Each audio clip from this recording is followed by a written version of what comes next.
This is so exciting. So excited. I Yeah. just love movies and TV stuff, and it's so exciting to get to talk to a real life screenwriter. And Oh my goodness. hello to all of you who are joining us. We are now live on Facebook and Instagram with the amazing Lauren Snowden. And I met Lauren at a writers conference just last year, and we are just becoming besties because she's just too cool. And I didn't want to let her out of my life. And so now I'm just the pest of her life for the rest of Oh, her life.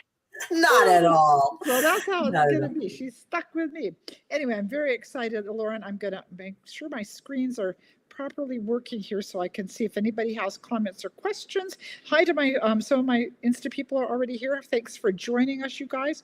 And oh, why am I having issues? Oh, because I'm clicking the wrong thing. Everybody who hangs with me very long knows that technology is not always my friend, but we are ready to go. And I see some of our regulars from Facebook have already joined us. Thank you, everyone. So excited. So let me tell you a little bit about the amazing Lauren Snowden. I know we've talked before with my buddy Karen, who writes movies for Netflix.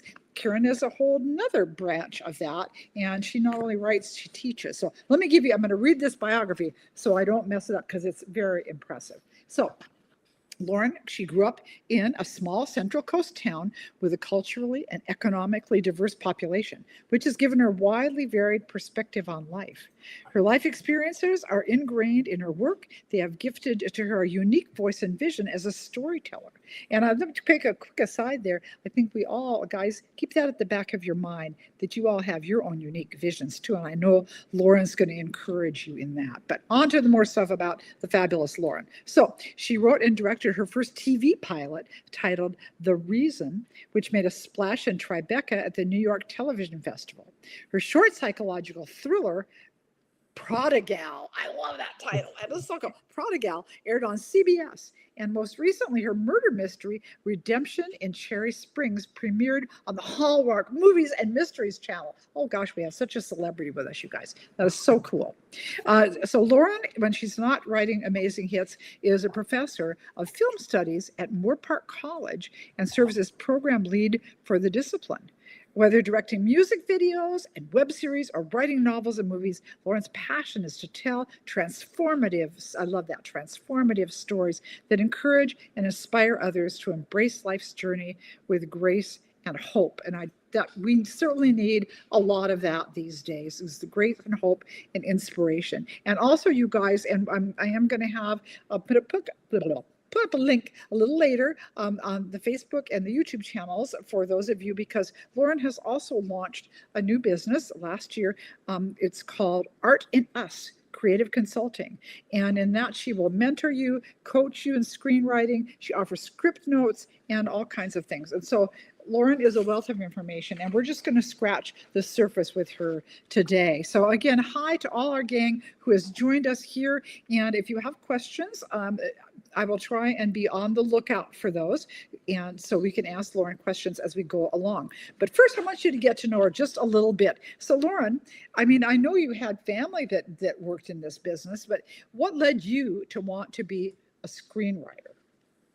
Well, Sheila, before I get into that, I just want to say thank you for the opportunity to be sitting here with you now. It was such a joy to meet you at the Central Coast Writers Conference, and it was just like the best meet cute ever. Like, we had this really fun little outing on that last day, and it was such a joy just sitting there, going around watching the otters and all this kind of stuff, because it was really great. By the way, just a little plug for the Central Coast Writers Conference for people who want to check that out and this year. That's in the fall. That's in September, guys. That'll be in September. Yep. And so first of all, thank you for that opportunity, because I was so enamored with you. So I thought, oh my goodness, I get to go hang out with Sheila Roberts. This is going to be amazing. So thank you for that. But yes, as far as how I got into the screenwriting, I started writing at a really young age. Like, even before I was writing stories down on paper, we have this thing in our family where, like, we weren't allowed to say lying, right? We couldn't say lie. So we would say telling stories. You're telling stories. So my brothers would always be like, telling stories. She's telling stories, you know. And I would just I just had all kinds. I had imaginary friends. I had an imaginary friend named Jason. I had a pet giraffe in the backyard. You know, I just had all this stuff. Like my best friend was the mop. My mop sister. I turned the mop into my sister because I didn't have a sister. My mom was like, "We need to get this child a baby sister because this is ridiculous." But I was always, you know, big imagination. So then when I got to junior high school, I started actually writing, and I wrote a short novel. I mean, I guess you call it a novella at this point. And my parents were just so encouraging. You know, my dad just goes, you know, I was a big reader, and my dad's like, get all your books and we're just going to send it to all the publishers at the front. We're just going to look at that front page, and we're going to write them down. We're going to send them off. So we did that. My parents were so great about it, you know,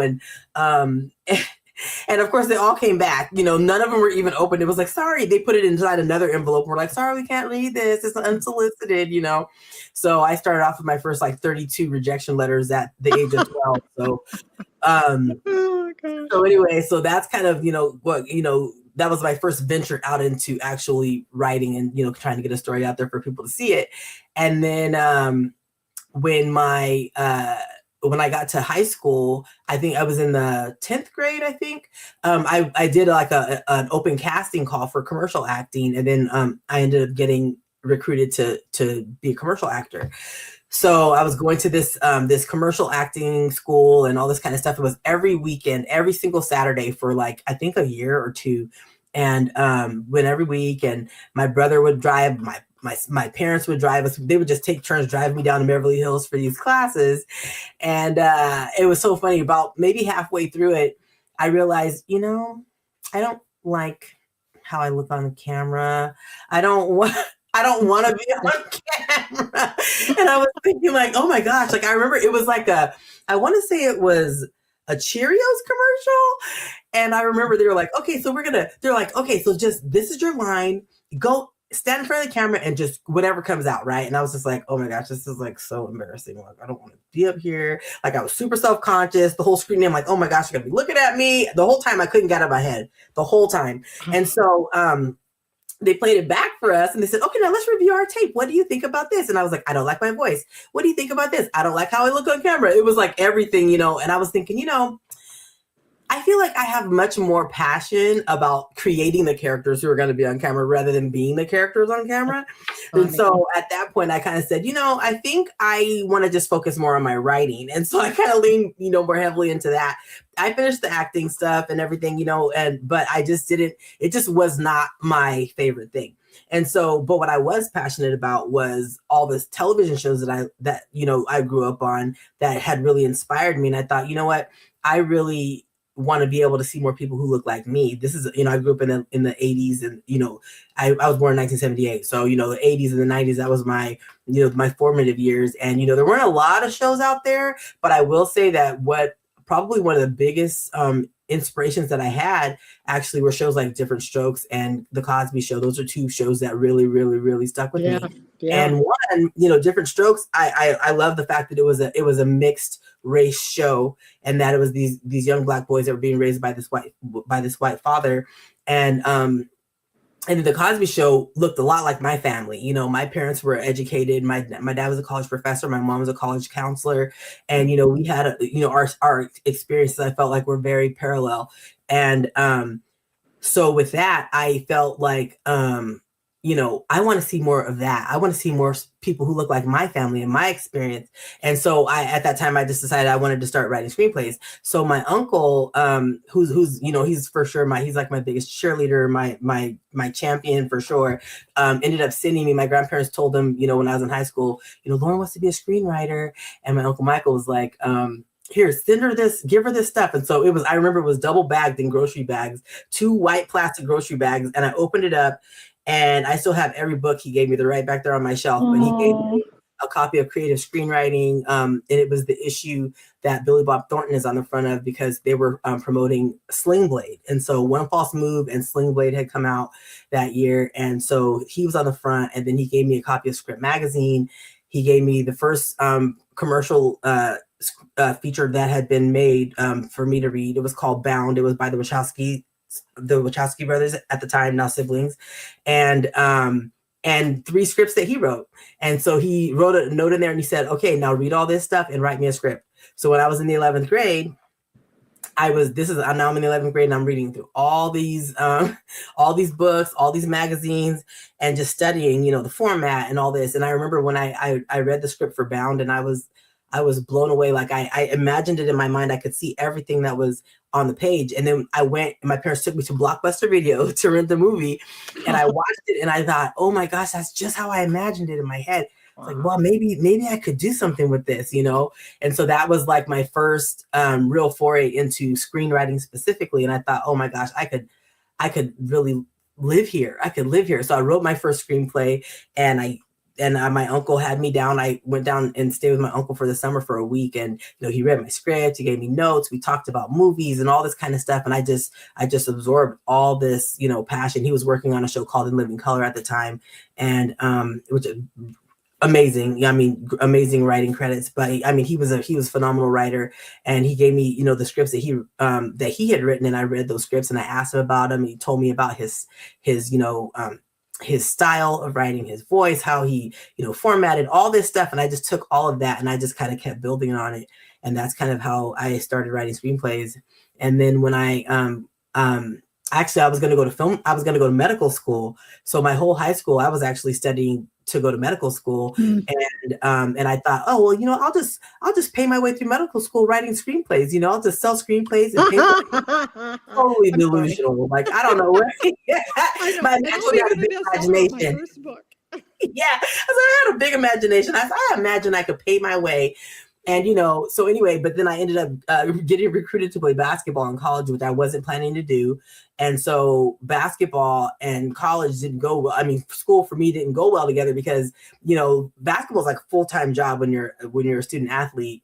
And I couldn't put in the time to my microbiology class, and it's like, that's the kind of thing I have to be like, 100% invested in, and I got a C+ my first class. And I said, oh, I'm gonna have to switch majors because I can't be getting C's in school, So I got a C+ in microbiology, and I switched my major to liberal arts. So I took a film studies class, and my first mentor there at school, Casey Case, he read one of my papers and he goes, you have really great instincts. He goes, you should consider going into the film industry. He's like, I think you do really well.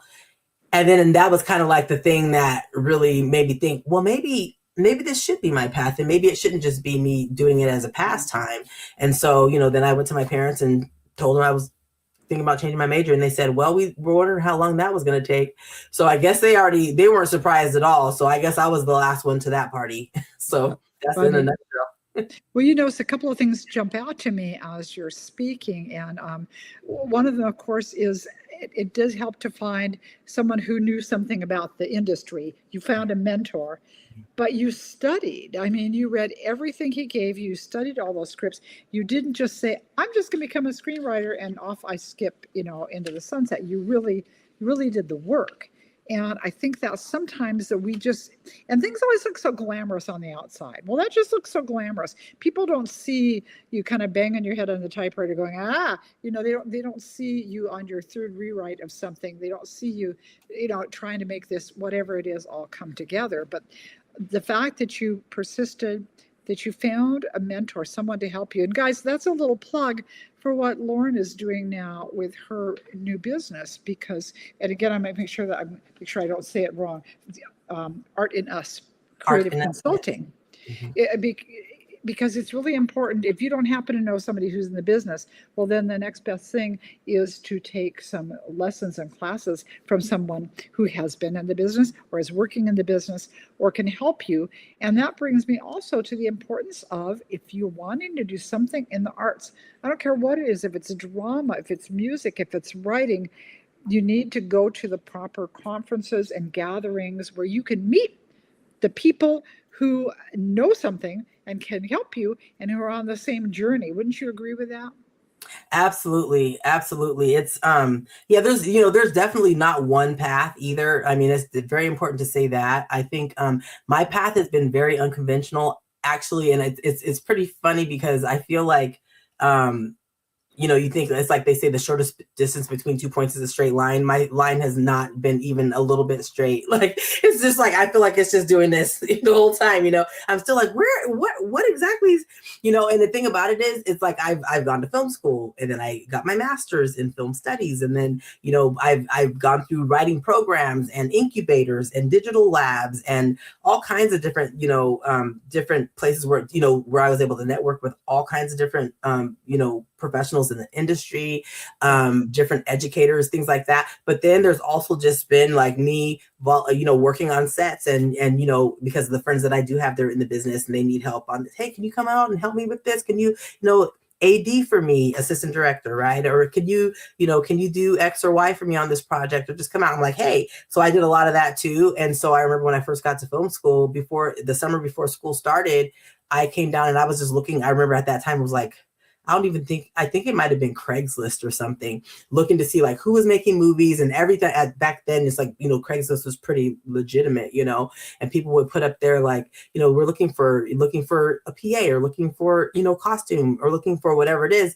And then you would just, answer these ads and get on projects. And I ended up getting my first feature that way. And I was an AD on that. I ended up doing script supervising. I actually ended up getting to direct a little bit too. That was unexpected, but you just never know where you're going to find out, where you're going to find these opportunities. And so I would just say, in addition to the education, be open to meeting people and asking like, what are you doing and how can I help? How can I come along on your journey? And, you see how you can help each other. That's where networking comes in. Yeah. You have to get out there and do. Somebody did post a comment, and this is true. Good thing she had her uncle help her on her way with the correct books and connections. But we can all find books and connections, and that kind of comes back to. I mean, gosh, I remember when I was first starting out as a writer. I haunted my little library. I was always checking out books on writing and anything that I could find that would be helpful to me. And I think that we can all do that too. And if you're not sure where to go, well, then you Google it. Look for conferences that you might want to go to in your area. Look for classes you can take. And again, I'm kind of third time's the charm. Might make sure that gets through. Lauren is a mentor and teaches this, and so there are people out there who will teach it. So I think sometimes it can almost get discouraging. You can go, well, I don't happen to know anybody in the business. Well, you slowly get to know somebody in the business by slowly inching your way in. You go to conference and you meet speakers or you meet whoever, and you kind of go in that way, or maybe even. And for some of us, we're older, and you guys are going to go, well, I'm not moving, Sheila, at this point, but we're not all. Some of us are able to. Maybe you're going to move. Maybe you're going to move to LA. And, my son, he was so funny. He wanted a career in music. It must be in the music business. And we wangled away, got him into Belmont, which is the college, which is a kind of a feeder for the music industry, and at least in the country. And he got there and was like, oh, it's about business? Okay, well, I think I want to do film. So off he goes. I love movies. I'm going to film. And so he had to relocate because film was not happening in Nashville. And he started in Boston, was getting some stuff, but that wasn't really where it was happening. So guess where I'm moving? I am going to move to sunny California because that's where it's happening. And sometimes you do have to kind of follow and relocate. The good news for those of us guys who are to be writers, we don't necessarily have to move someplace. We can just root it where we are. But we all, at some point, need mentoring. We all need someone to take a look at that project we're working on. And again, I know we're talking screenwriting and writing, but I do believe this applies to music. This applies to any form of the arts, to dance. It's important to get out there and gosh, stage. One of my buddies who claims she's retiring has decided, hey, I think I want to try being an actress. I'm going to get in some community theater. So there are always places where you can work on getting good at whatever it is that you would like to get good at. Oh, and by the way, Vicki says, Lauren, you're a new author to me. I should reiterate. Lauren she's working on a book, I know, but yes. She's primarily a screenwriter. So you'll have seen, I don't know how many of you watch the Hallmark channel, but if you want to do their mysteries, remember, what was the name of that again? If you're one that was on the Hallmark channel? Redemption in Cherry Springs. Yeah. So you can see her work there. And by the way, a quick shout out to all of you who are joining us. Thank you guys, all of you. very much for all of the people who are joining us for this. It's lovely to have you here, and I'm so happy to be able to introduce you to Lauren. And we are picking her brain today on specifically on screenwriting and writing in general. And so if you have questions, I'm trying to keep my eyes peeled. So if somebody has a question that I can ask it on your behalf to her. And as always, we like to have a little giveaway for those of you who are kind and have joined us live in person today. But my book, The Man Next Door, is on sale on Amazon for a ridiculously low price. So I am going to give away a copy of that. I'll send it to you right from Amazon. U.S. residents, guys, because I don't know how to do the Amazon to other countries. That would be a disaster. So, but if you haven't read the book yet and would like a free copy, just post here and we'll try and pick a name. Gerhardt will get busy and draw a name later. And if you have read the book and haven't done a review on it for me, please do. I would love that. That would be hugely appreciated. So, but back to our star of the day. So some more questions for Lauren. So what do you say to people who do just say, well, it's not what you know, but who you know? Yeah. Oh, and actually, I wanted to say one other thing to a point you made earlier, Sheila, about, moving to California for movies. This is definitely a new day. And I'm sure, I don't know where everybody's calling in from, but, they're definitely getting more film production going on in other parts of the country. Like in Canada also.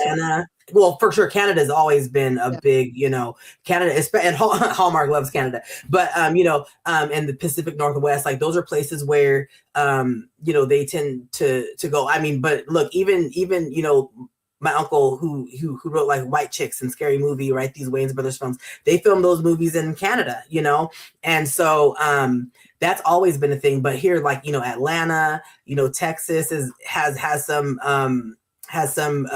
film presence. So does Nashville now. Oklahoma has got some stuff coming up. So and even in the Carolinas, they are doing it. Depending on what your market is. I mean, like the Kendrick brothers are back are down south, and there's they're a Christian company, but then there's in the secular market and the Christian markets. I mean, I don't know what everybody's what everybody's draw is, but there are just so many opportunities depending whether it's secular or Christian all over. I mean, in the Midwest, they're opening up stuff. So the point is that you don't have to be in California to write and to sell screenplays, because now everything is going so virtual now. And even now, even the formatting is changing. I mean, now we're just getting ready to film a vertical series. And when I say vertical, I mean literally like this is your phone. You watch your phone vertically, right? So they're filming the format that they're filming in is vertical, so you can watch it on your phone. Like it's just configured that way. And this has been going on for a long time. I mean, started off in China, and now, they're bringing it here. And now you probably see these articles coming up that the studios and the different networks are all starting to kind of get in this game. So the point is that there's so much more than just traditional feature-length screenplays now. Like when I did my TV pilot, it was, it's already been my first pilot. It was already 13 years ago almost. And back then it was just like, what? We're just like, ignorance is bliss. Let's just go pick up these cameras. Let's get a team together. Let's shoot some stuff. And I had a group of friends, and we were just producing each other's projects. And I met one of the guys, volunteering on somebody's, project. I had gone to a workshop, met a guy who wanted to do a short film. And I said, hey, let me know if you need any help. So we connected, got on his film. I met the DP on that film. And then he ended up doing an interview for me for my blog. And then from there, I told him what I had coming up. And he said, hey, I would love to shoot for you. So then he shot my pilot. And then I produced a project for him. And then we just kept picking people that way. So as far as who you never know where you're going to meet people. Right. And like I said, like with these conferences and workshops and stuff online, like us even having this right here, like I've mentored. I just actually did a consulting session or actually a series of sessions with a filmmaker who lives in North Dakota. And he's like, there's no film industry here, right? But he wants to be a filmmaker. So he his wife for a birthday present said, hey, can I get a package of your creative sessions to meet with my husband and just give him some guidance on how does he get this done out here where there's not any resources for him. And so, that could look so many different ways to different people. So I think it's about thinking what it is that you have to tell, what stories, what stories, but also what types of stories, and then where could those stories best be served, and then you figure out how to get it done, right? And so just like with anything else, it's like, you write the story and then it'll get to where it needs to go, right? But as long as it's in here, trapped in here, nobody else can get to it. So I think the most important thing is to make sure that you're still grinding out and doing that work. And I'll say that I'm preaching to myself right now too, because I have two careers. I'm a full-time college professor running a film studies program at a college, and also trying to balance that with my own writing career. And that can be quite a challenge at times, and life gets in the way and all that kind of stuff. But, you have to just figure out how to make it work. And that's where I'm at right now. So I will say that it's really important to remember that don't let your location or even whatever you might think you don't know stop you, because at this day and age, there is always a resource. Even you don't even have, I don't have to leave my desk, and I could get answers for every single question that somebody asked today. I could find it somewhere online, or I might know somebody who might know it. And so there's so many different ways to look at this. And I think that's why it's so important to keep your network wide, and don't discount, who you know, because sometimes those 6 degrees of separation are maybe not 6, it's maybe 2 degrees.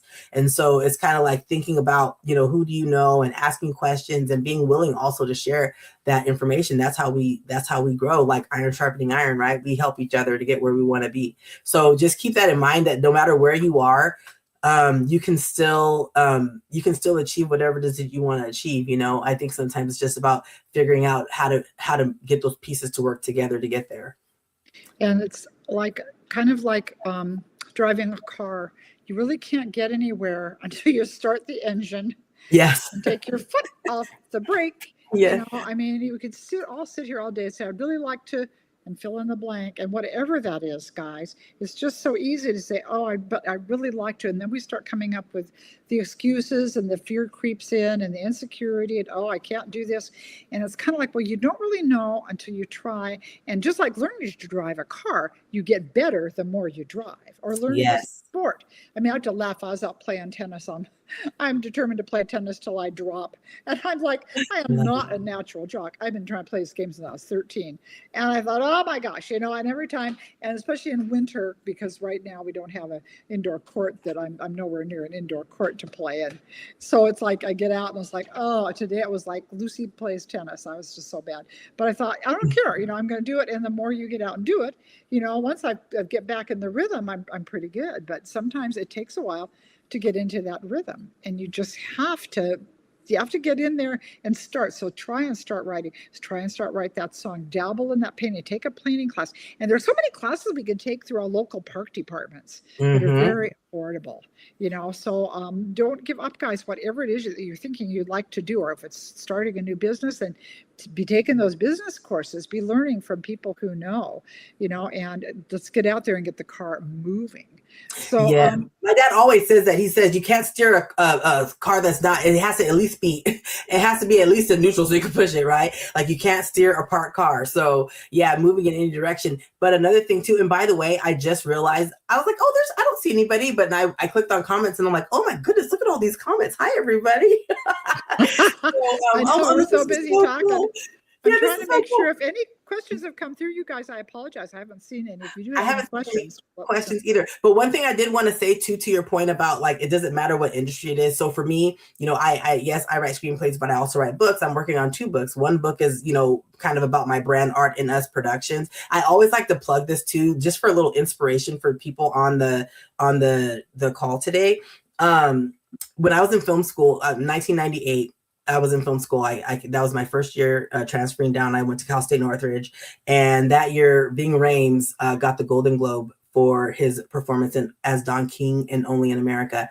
And that year, he was nominated alongside Jack Lemmon, and Ving Rhames gave his award. He asked Jack Lemmon to come up, and he gave him his award. And Jack Lemmon was just so, overwhelmed and like shocked. Everybody was like, and he didn't want to take it. And Ving Rhames said, he quoted Konstantin Stanislavski, who says, and Sheila, in your little notebook, I put this in little notebooks I gave you guys, but he says, love the art in yourself and not yourself in the art.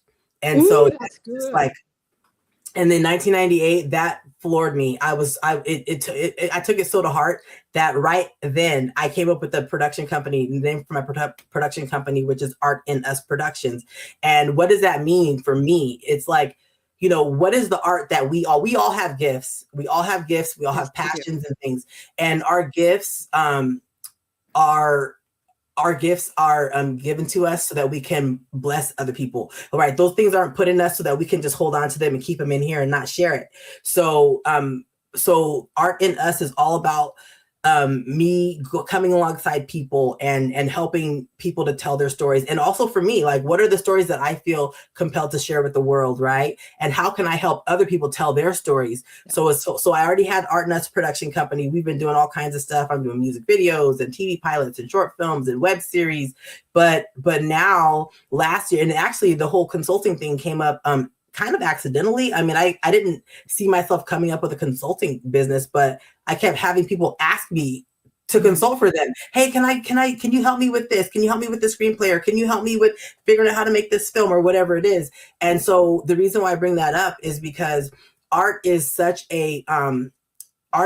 a finite thing, right? We can't just put it in a box and say, this is art. We all have different gifts, right? And Sheila, you mentioned so many different types of art, right? Photography and there's even cooking can be an art. Oh my right? gosh, yeah. Oh my goodness, that's just beautiful. Eat edible art, you know? Exactly. I do artistic welding. I mean, I work with metal. I do all kinds of stuff. You know, my mom's a quilter. She's absolutely an artist, right? She's a creative. My dad's a welder. I got that skill from him. I mean, people who like to work on cars and you know, detailing and designing, interior design. These are all. So the reason why I bring that up is because a lot of times I feel like we limit ourselves by what we think everybody else thinks is what it is that we're doing. So if everybody else says that art is, you know, Pollock or art is, you know, whatever it might be over here, or, you know, fine art, visual art, you know, don't let any of that limit you. Think about what are your gifts. Right. And if the word art is tricky for you, what are your gifts? What are your strengths? And how can you use those strengths to bless other people and to inspire other people? That's basically what we're trying to do. So as you guys are thinking about whatever brought you to Sheila's page, right? Like I see so many people saying, I love The Man Next Door. The Man Next Door is so good. I loved it. I gave it 5 stars. I keep seeing that in there, right? Sheila obviously has touched you with that story. And sometimes we like to enjoy other people's art, but I think sometimes it's easy for us to forget about what our gifts are. And so, so that's something I like to encourage everybody, even if it's not something that you're going to go sell, you know, you're looking to sell millions of copies, even if it's just the people in your community, you know what I mean?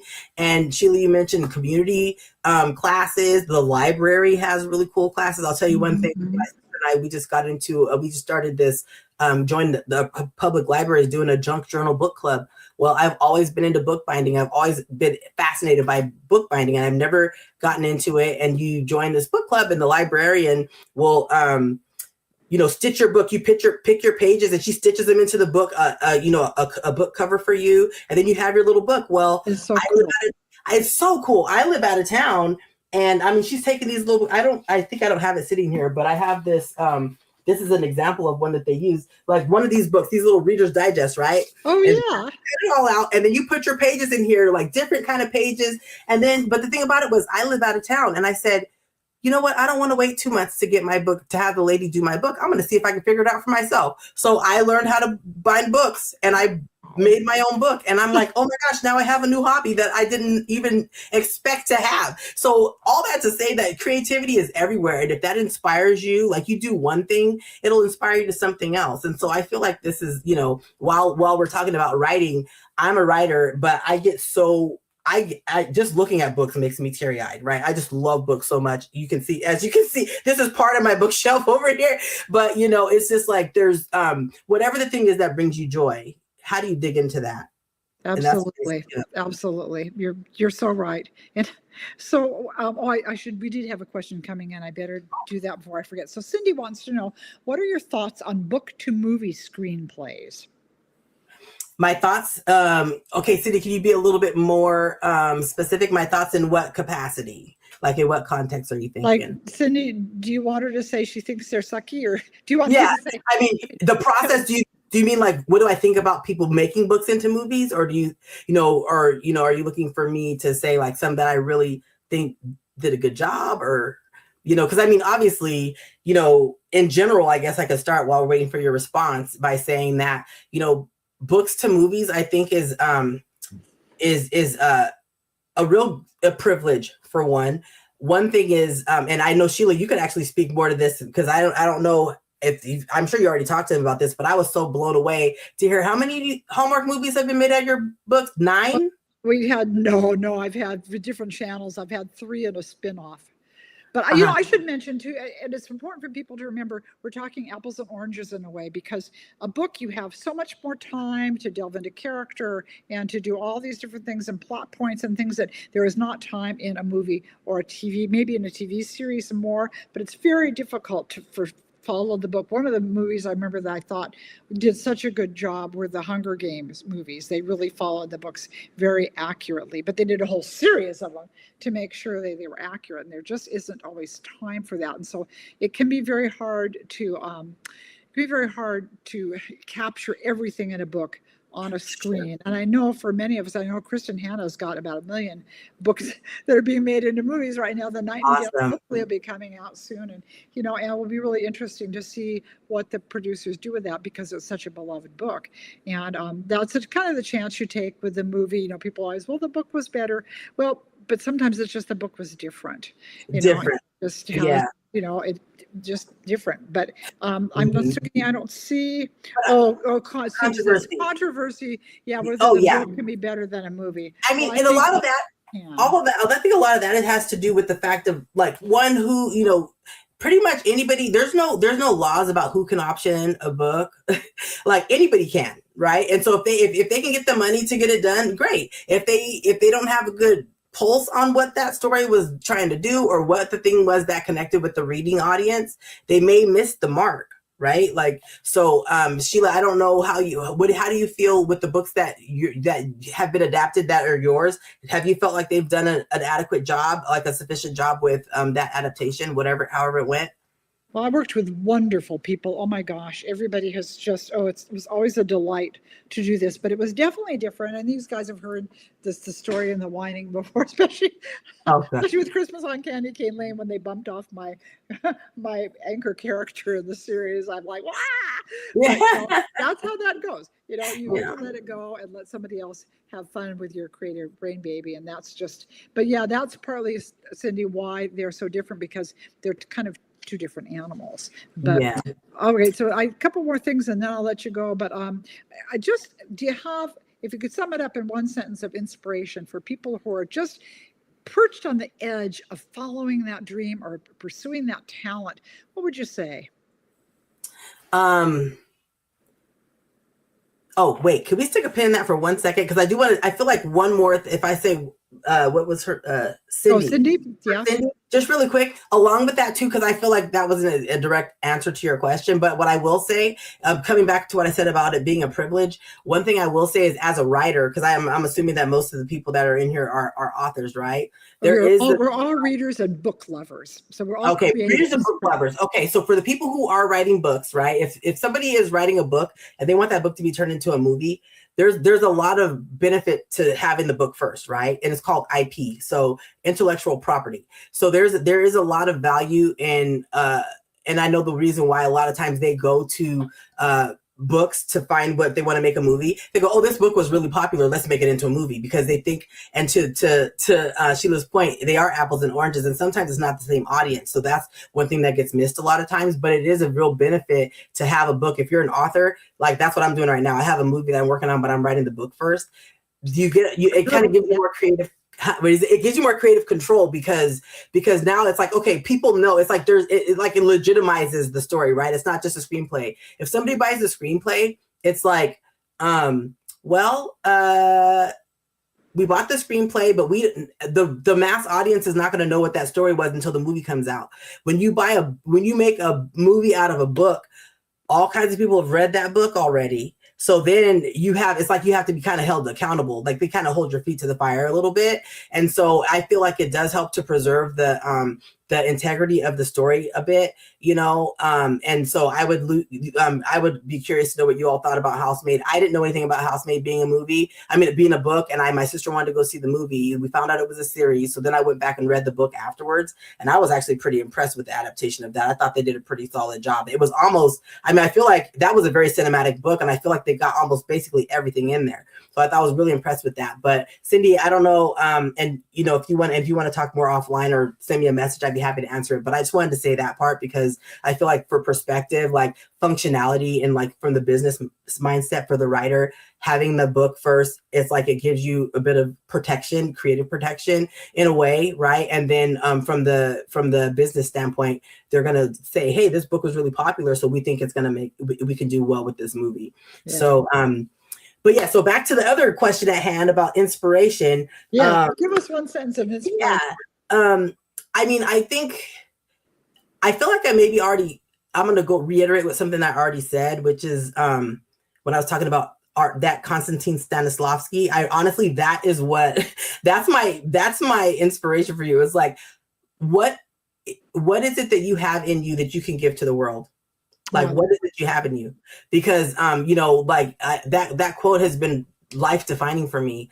Don't love yourself in the art, love the art in yourself, because we all have something to give. And I feel like and what I'm basically saying is don't take for granted, or don't underestimate what is in you. I feel like I'm guilty of doing it to myself. Don't underestimate what is in you. And, Sheila said it earlier too, like we all have stories, we all have some story that we want to tell or need to tell or should tell, or some gift right in our life. And so whatever that looks like for you, please try and cultivate that, because, otherwise it's like, that ends up being the legacy that you leave, or at least a part of it. Right. Like, I was just thinking about this recently. I was talking to a friend. It's like, I thought I was going to be a mother. I thought I was going to have a family. I'm single. I don't have any kids. So like, for me, it's like, okay, well, I guess the only kids I'm going to have are these projects that I put out that, to hopefully bless the world with. Right. Like that's, the teaching that I do when I'm teaching, that's definitely a gift that a God-given gift that I did not realize that I had. And so being able to do that, and what the seeds that I plant into those students, and then they go off and find what their passion and their purpose is, that's what I'm giving. So your gifts those are the seeds. Like if you could imagine that you had a bowl of seeds that you could plant, and this is going to be your legacy. Like, don't leave those seeds in the bowl. Like, you need to go out and plant those seeds, whether it's in your community, or if you're a teacher, it's the children that you work with. If it's, if it's your family, what kind of seeds are you planting for your children? We only have so little resources, right? And how do we multiply those resources and that talent? How do we multiply it? And so that's what I would say. And I know I said the sentence first, and this is me elaborating on the sentence, but don't underestimate the gifts that are in you. I love that. I wrote that down. I thought that was just brilliant. And I love the image of, we all have that bowl of seeds, and you just got to sit there and let them stay in the bowl. You're going to get out there and plant them. So I just think that's such great inspiration. So one final thing, and this sort of kind of comes back to us and how we met. How important do you think it is to being open to making new friends? I could not overstate that. I mean, Sheila, I think I love that question so much. And I even put the little heart emoji smiley face when I read that question. Because honestly, one of the most memorable times was you coming up to me, and I was humbled, right? I'm also very introverted. People don't think this about me, but I'm pretty introverted. I can be pretty shy, okay, right? Okay, if you say so. I am. It's not like my favorite thing to just go, hey, give me a room of strangers. I'm going to go and make some friends. Sometimes that can be very uncomfortable.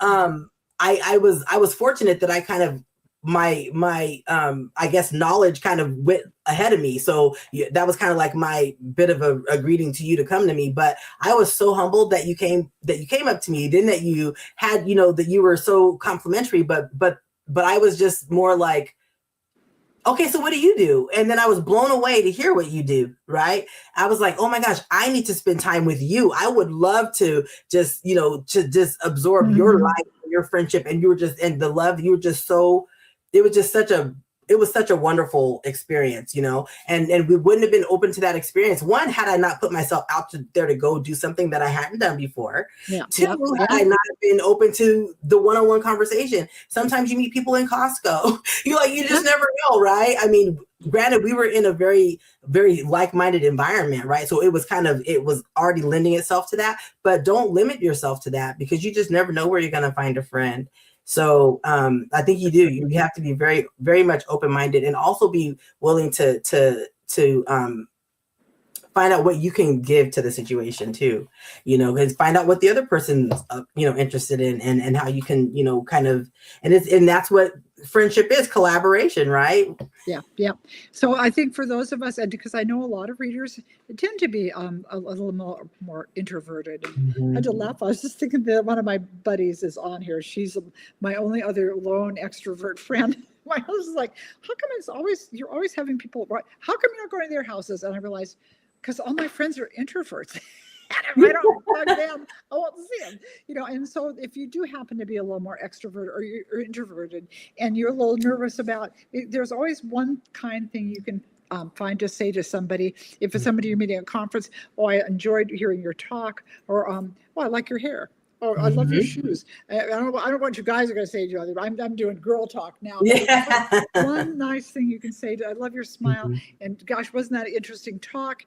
So just always maybe have a couple of little sentences in your back pocket that if there's somebody you think, gosh, I might like to talk to that person. And never worry that you're taking their time. If you're quick and you're polite, and you don't just glom onto them and not let go. Almost anybody is willing to at least say hello to you at a conference or a gathering or whatever. So just, keep that in mind. Let's get in the cars. Let's get them started. We're talking about all these things we want to do in the new year to make our dreams come true. And I will, when we're done, I'll post the link for Lauren for her business in case some of you want to pursue that. Also, remember conferences. The Central Coast Conference comes up in September. So if you Google writers conferences, there's that in Washington. It's the Pacific Northwest Writers Conferences. If you are wanting to write children's books, there's SCBWI, Society of Children's Book Writers and Illustrators. And so there are all kinds of things. Get out there and Google, do a little research. Same with the art world, dance, play, get into your community theater, get out there and take some ballroom dancing lessons and start competing on an amateur level. Oh, there's something you can do. So let's get in the cars, get them going. And thank you again, Lauren. I just really appreciate you taking the time to talk with us tonight. It's been lovely. I appreciate you, Sheila. Thank you so much for having me. And I do also want to just say too that for me, even if you want to just sign up for just a quick connection to just to ask a few questions or to see, ask me more about what I do, whatever like that, I totally do that for free. And so I'm totally open to that as well. So when you get the information, there's a place to put that down, and so you can definitely write down any questions that you have. And last thing I'll say, Sheila, if I could say one more thing, is when you have that like you're in the store and you see somebody, you go, oh my gosh, her hair's so cute, or her hair's so pretty, or I like, you don't say anything, and then they leave and you go, I wish I had said something. Maybe just practice following that instinct that you have, because sometimes that's going to lead to something really cool. So maybe just when you have that urging to do it, just do it. Do it. Just do it. Be like Nike and just do it. All right, guys. Thank you so much. And I do believe I have another writer schedule for us for next week. And meanwhile, thanks, Lauren, for coming. And I'm going to say adios for this gathering. Thank you all for the feedback. Take care.